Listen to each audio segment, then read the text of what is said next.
Good afternoon, everyone, and welcome to the Hump Day edition of The Rundown.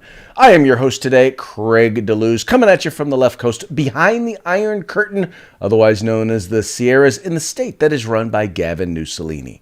But as we all know, I do not do this program on my own. No, you do not. You get assistance from me over on the East Coast. My name is Mike Peworski. I will be coming to you live today as the co-host this afternoon on The Rundown. From the Gunshine State, run by Captain Florida. Captain Florida, not the...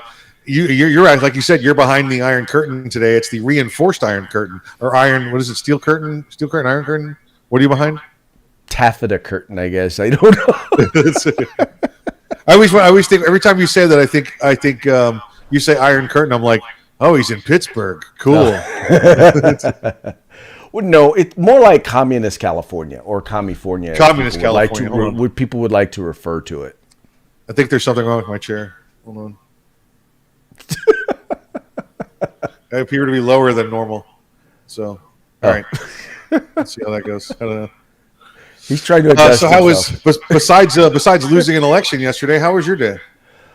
My day was good, man. Like I said, it's very, very busy. Things are very, very busy around here. The weather is phenomenal, and the state is still controlled by the left. So nothing has really changed, except a certain degree of reality has set right. in. It's kind of like when you go and you buy that lottery ticket and you start thinking about all the stuff you're going to buy when and if you win the lottery, and then right. the numbers are pulled, you didn't win. That's kind of what it's like.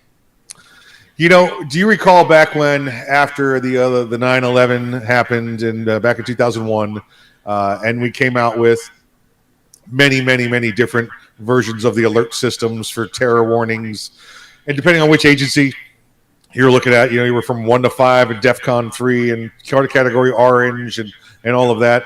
The comedian Ron White had his own system that he came up with, and it was a two-tier system. Yep. The first tier was get a helmet, and the second tier was put the helmet on. Put on the helmet.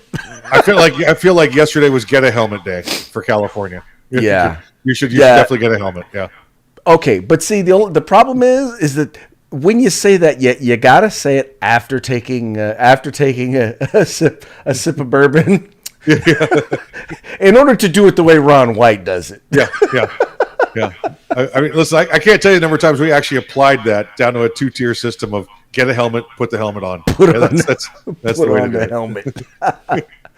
Yeah, yesterday was get a helmet day because and you know what? Let's just get into today's stories.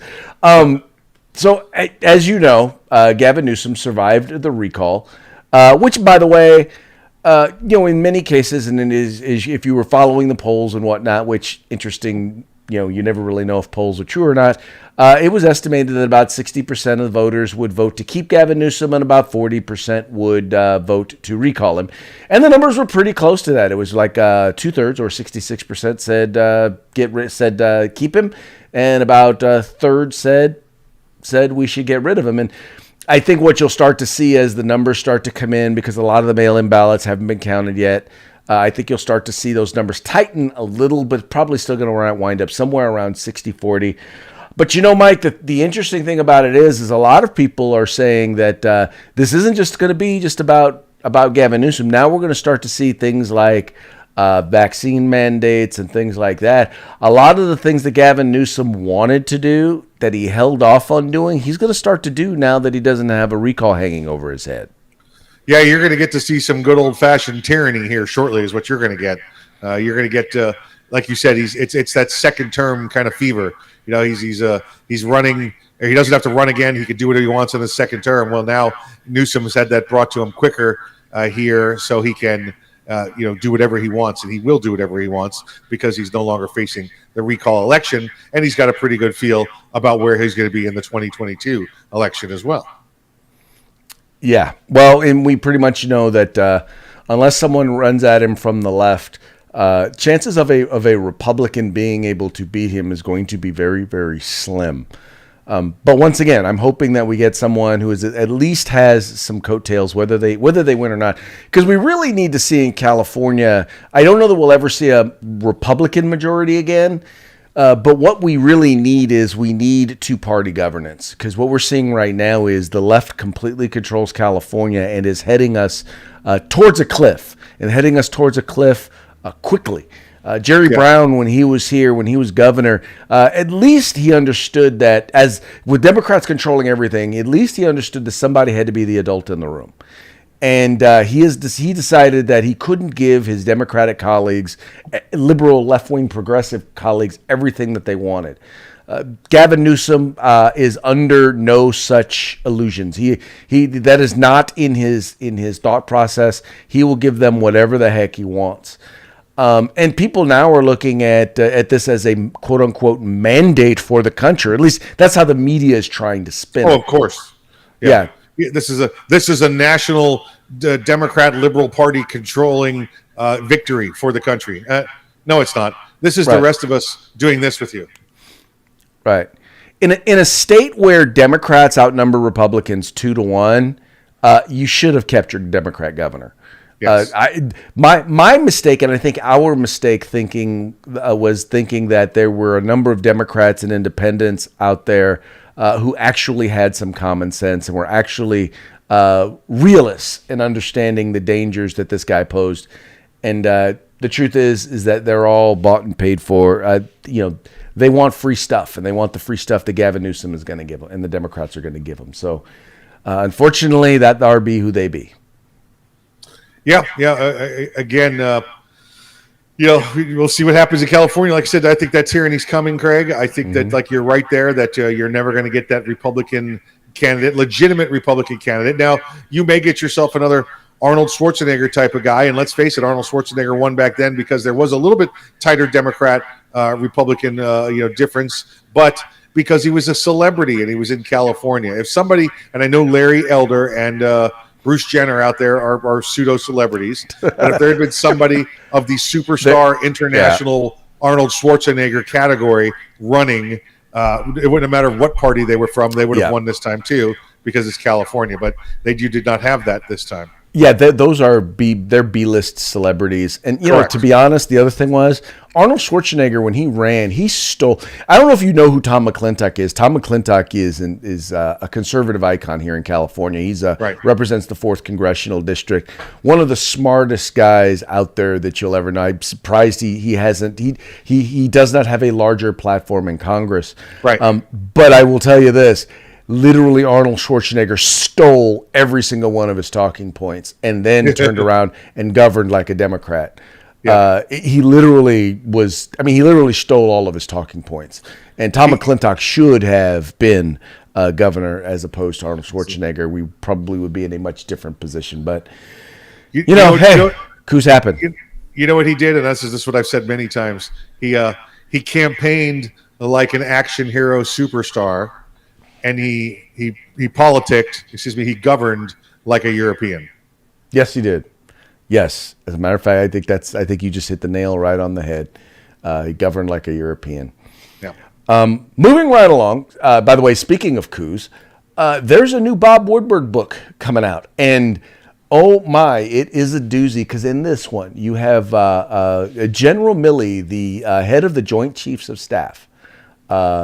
In this book, there's a point where they talk about him actually organizing, and I feel very comfortable in calling it this, a coup against the elected president of the United States in order to usurp his power over the military. Am I speaking to this correctly? I mean, you know the military terms and the terminology and all that better than I do, Mike. But so, am I overstating things? No, listen, this is a guy who clearly does not know how to stay in his lane, and that's a huge military term. Know what your duties and responsibilities are and keep your nose in there. He has convinced himself that he needed to go outside of that lane in order to save a country. I'll tell you what, and cut me off when we start getting too far into this, Craig. Everything I need to know about General Milley to start off with is that he's anti-gun. He does not believe that the individual soldier, sailor, airman, marine, just space guy, whatever the space force is called, guardians. I'm sorry, they're called guardians, and does not believe that any one of them should have a personal firearm to protect themselves when they enter a military base or they're living off a military base. That they should not be authorized to carry personal firearms. I want to make sure you understood that right. These are the people that we issue assault weapons to, actual machine guns, 50 cals, 240s, 40 millimeter automatic grenade launchers, but they should not have the ability to protect themselves or their families individually when back home in the United States. Not whatsoever. So that should tell you his political origins, okay? That should tell you his political party. He has continually defied Department of Defense guidance to issue and make policy to allow all of those military members to carry personal firearms, while on duty, off duty, in order to protect themselves. Remember, this came from the rash of shootings on military bases and at the recruiting station there in Tennessee, is when this policy was actually authored under President Obama, his last months during the transition, and then went into effect during the first months of President Trump's administration. Yet General Milley never acted on it. General Milley is the general that, by the way, is the last man standing when it came to generals to pick for the 4-star general spot for chairman of the Joint Chiefs of Staff. When Secretary Mattis came in, Secretary Mattis, having formerly been 4 stars, knew most of the 4-star generals. Well, there was a couple-year gap there, and when he came in, General Mattis got rid of all the bad generals with General Trump that were Obama generals. This guy Milley was a new general and had yet to work his way up the general ranks, and was kind of the last man standing. So he, yes sir, yes sir, yes sir, no ma'am, no ma'am. God did everything he had to do, got appointed, and became the chairman of the Joint Chiefs of Staff. Or first he was the Chief of Staff of the Army, then the chairman of the Joint Chiefs of Staff, because he was the last guy standing after everybody else got fired. So, but Mike, I hear all of that, and all of that is a great premise. Well, this is the background. This is the background part of the conversation. There you go. Okay, let's get into what he did, though. Having said all of that, that leads into what he did, Craig, and tell people what he did, because he was the yes man who wanted the authority. That's all he wanted was the authority. So here's what happened. So first of all, you had back in October of 2020, he actually got on the phone with Chinese General Lee, and pretty much, first of all, told him that, if don't worry, we're not going to attack you. And by the way, suddenly attack you. By the way, if we were going to attack you, I would make it a point to tell you, give you all the information that you would need to know, so that you'll know that we're about to attack you. Matter of fact, specifically, what he said in this call, and this is what it says in the book. This was from Tucker Carlson. It says, "Generally, you and I have known each other for 5 years." Right? Milley went on, if we're going to attack, I'm going to call you ahead of time. It's not going to be a surprise. So, first of all, understand, he called the head of our military, called probably our biggest military opponent, enemy, whatever you want to call it, rival, whatever you want to call it, and told them, don't worry, we're going to have your back. And by the way, he didn't tell the president that he had this phone call. He didn't tell him that he was going to call him before, and he didn't tell him that he called him and said this stuff afterwards. Now, fast forward to January 6th. Around January 6th, he pulled together all of the other generals, all of the other heads of the various military operations, and basically told them that they were not to take orders from anyone but him, not to take orders from the president. But if the president or the Secretary of Defense or if anybody called them and requested or anything, that they were supposed to go to him and follow his orders in his direction. Now, Mike, I once again, I may be overstating things. I don't think I am, but that sounds a lot to me like it was an attempted military coup. If not an attempted military coup, a standby coup if things went the way he didn't like, because they were not planning the actual overthrow. His his posture was that the president was insane and lost his mind and been erratic ever since the election, and he wanted a backup plan. Now, you did start this by saying, Craig, the actual phone call, from everything that I've read and taken a look at, this is so far an alleged phone call, not an actual phone call. I haven't seen the transcript yet. Unless you've had time to look and tell me you've seen it, then I'll take that. Oh no. But here's the thing, and this is the one thing I will say is that Bob Woodward is not. He's no friend of Donald Trump. He really isn't. He's no friend of conservatives. There you go. Right. But at least in terms of things that happen, opinions may be different. But at least in terms of things that happen, his books do tend to be pretty accurate. I find it hard to believe that Bob Woodward would lie about a phone call like this at this stage of his career in a book, especially one that actually makes Milley look as bad as this one does. Well, Milley is that bad, and that's what I'm telling you. He's no friend of anybody in this country. He's except the liberal elite. He's the one that you'll see in the groups of parties with the liberal elite after he's out of uniform. Yeah, listen, as far as Woodward goes, and Woodward and Costa this time, I trust them about as much as I trusted Woodward and Bernstein last time. I trust them as much as I trust Ren and Stimpy. These guys, they're in it for the. We're investigative journalism. We're trying to expose the real truth. But I notice your name's on the front of the book, not on the back. You're doing this for personal recognition as well and personal financial gain. Did some of this happen? Absolutely, I have no doubt whatsoever. I know the kind of general and the kind of officer that General Milley is, and I'm on record throwing him under the bus years ago when he first came to office. I talked with congressmen about him, former military officers about him, and everybody's aware of what his status is. He's never, I said this from day one, was never a friend and never a benefit to the Trump presidency whatsoever. But when you're trying to empty the swamp, guess what? Some swamp rats stick around. You can't get rid of, some are able to cling on to to the shovel or whatever it is that you're using. Exactly right. And he was one of them. We know there were many. As the term of the president went along, we know there were many, and he was one of them. Yes, sir. So anyway, there will definitely be more to come as this book is released and as General Milley comes out and starts to talk about it. But I have to say, I do agree with former President Trump in this case. This is true and this is proven, just so you know, he will not be able to talk about this while in uniform.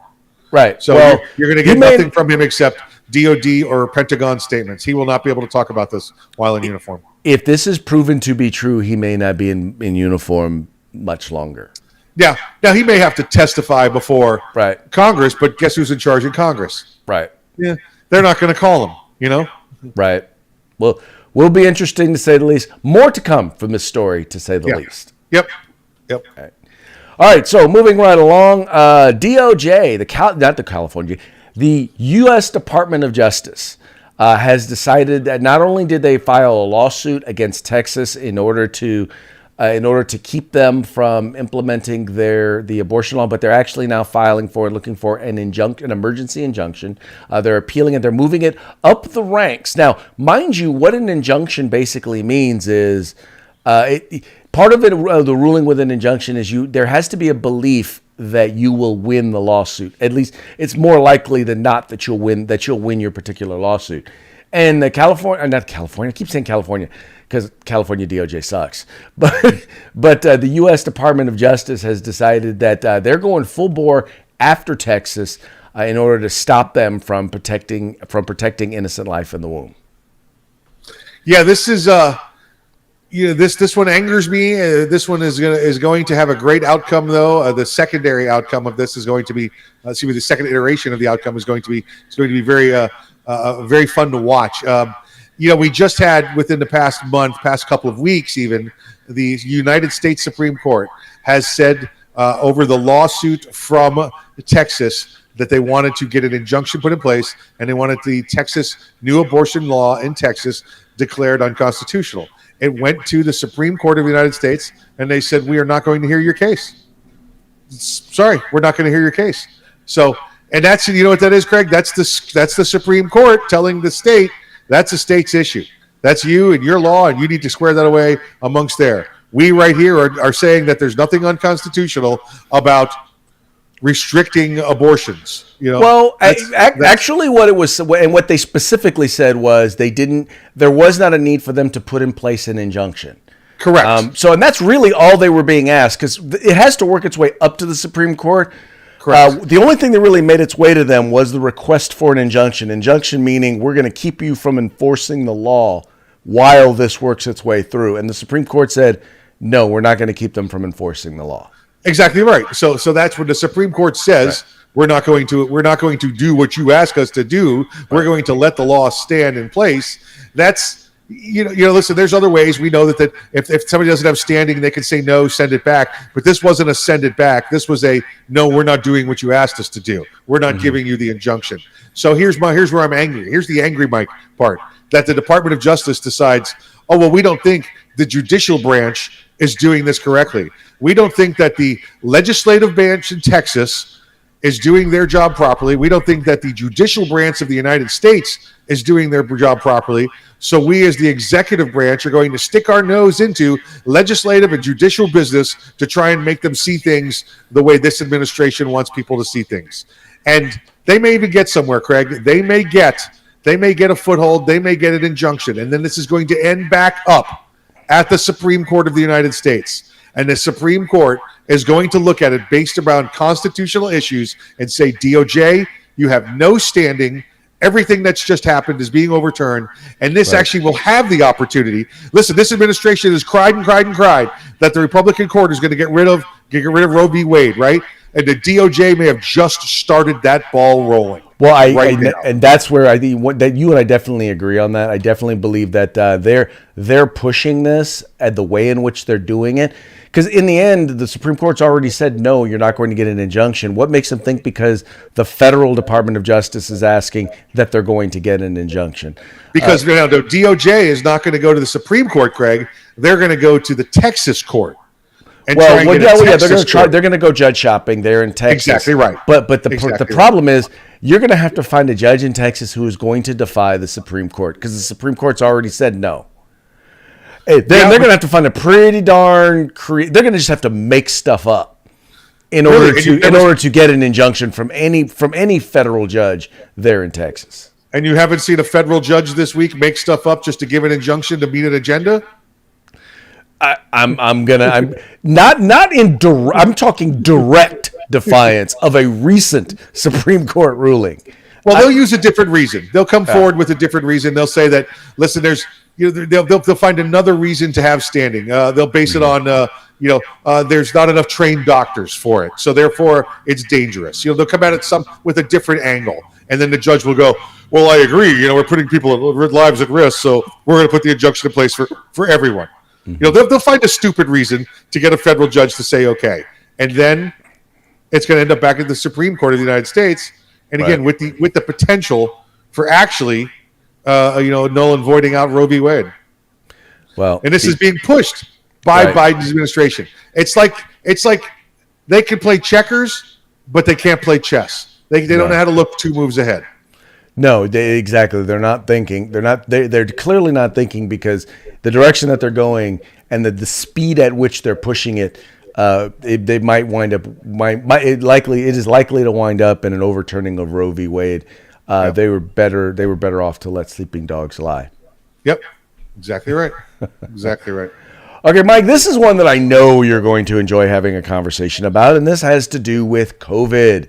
Now, here's the interesting thing. Now, we all kind of knew this, and we've had the conversation about, the numbers in terms of hospitalizations and people dying of COVID versus with COVID.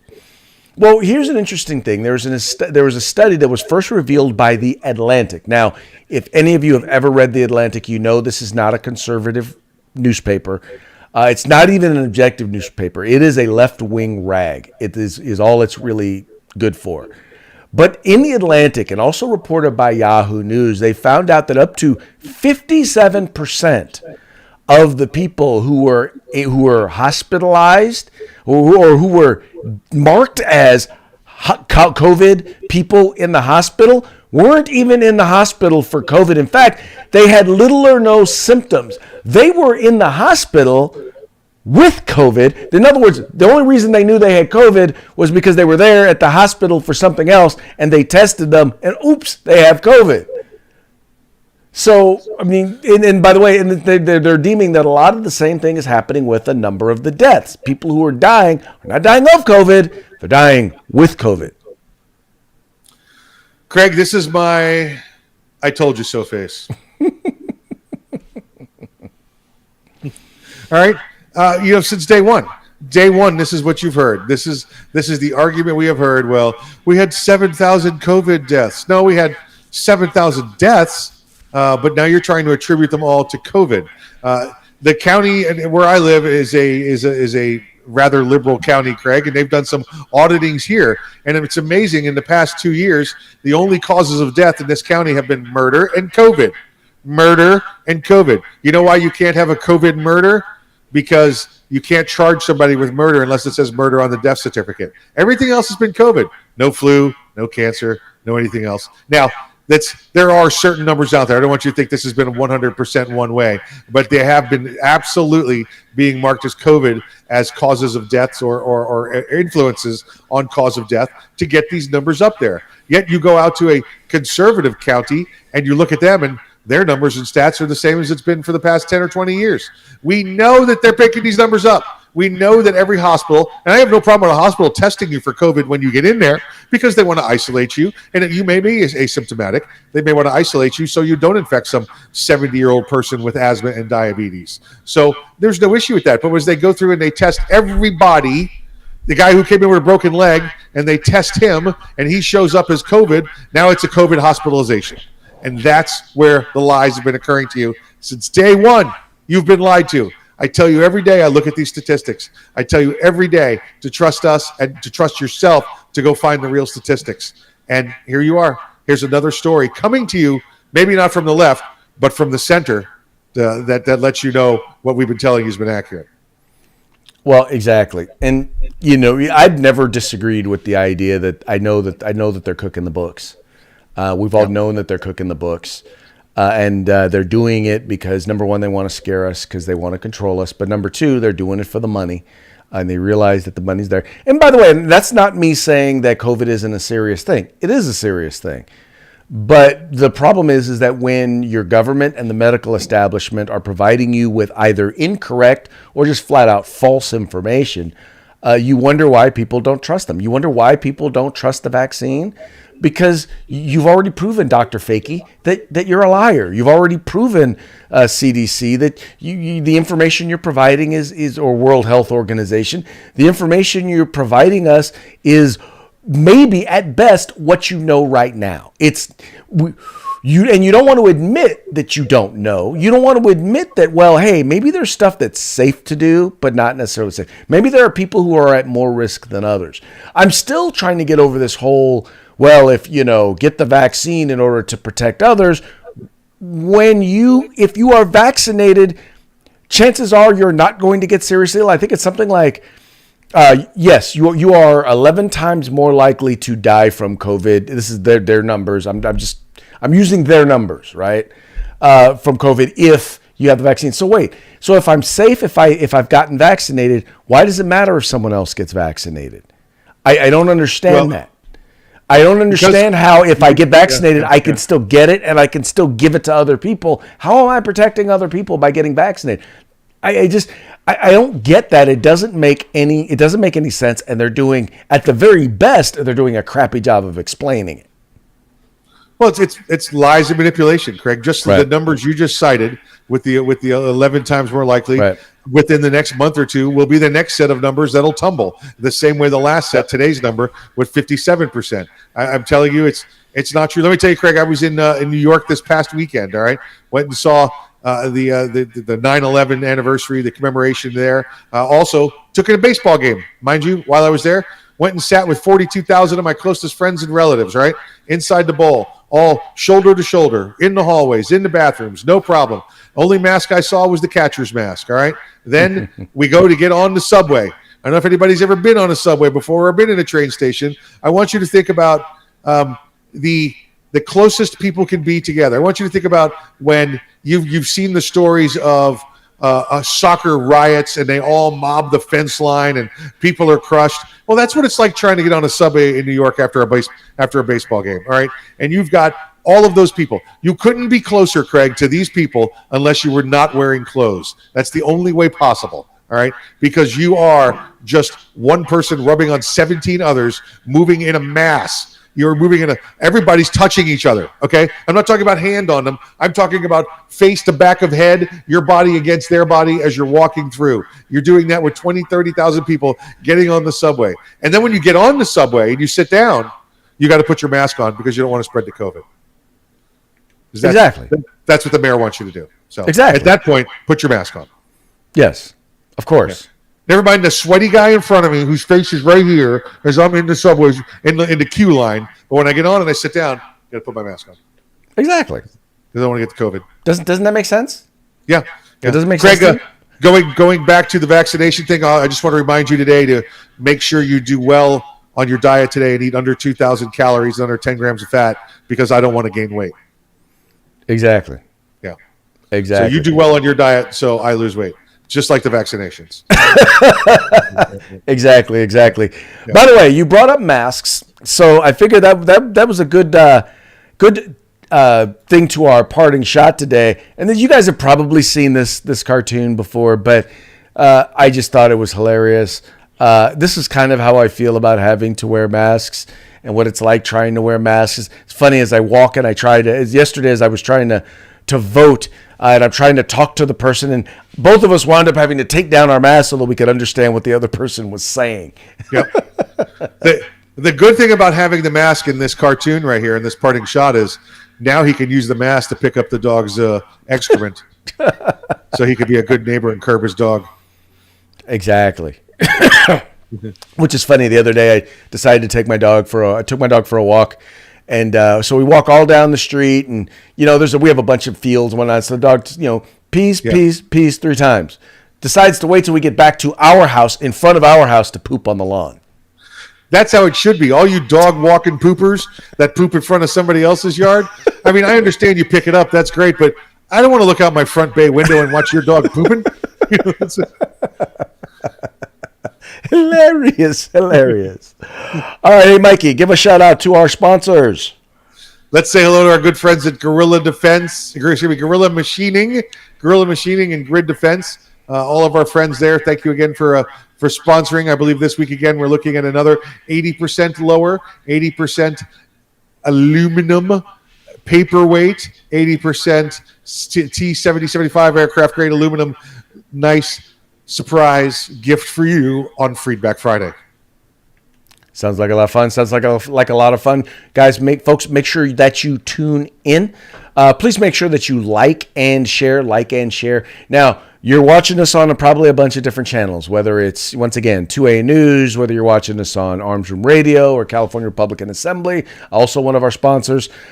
Please make sure, though, that you like, subscribe, and share to The Rundown. That's therundown.us. You'll find that that'll take you directly to our YouTube channel, but also The Rundown on Facebook. Make sure you like, share, and subscribe, and encourage your friends to do the same. Do it now. Like, share, subscribe. Do it. See ya on Thirsty Thursday. Woohoo!